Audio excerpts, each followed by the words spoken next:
صلو علیہ وآلہ۔ صحیح بخاری حدیث نمبر 25۔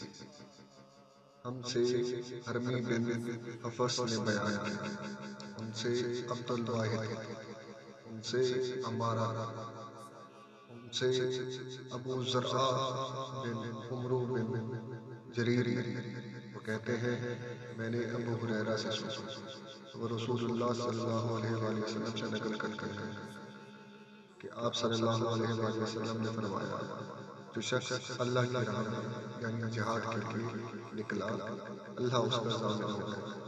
اللہ تعالیٰ فرماتا ہے اس کو میری ذات پر یقین اور میرے پیغمبروں کی تصدیق نے اس سرفروشی کے لیے گھر سے نکالا ہے۔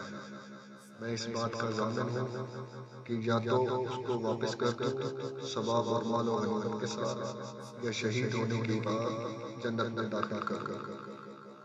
رسول اللہ صلی اللہ علیہ وآلہ وسلم نے فرمایا، اور اگر میں اپنی امت پر اس کام کو دشوار نہ سمجھتا تو لشکر کا ساتھ نہ چھوڑتا، اور میری خواہش ہے کہ اللہ کی راہ میں مارا جاؤں، پھر زندہ کیا جاؤں، پھر مارا جاؤں، پھر زندہ کیا جاؤں، پھر مارا جاؤں۔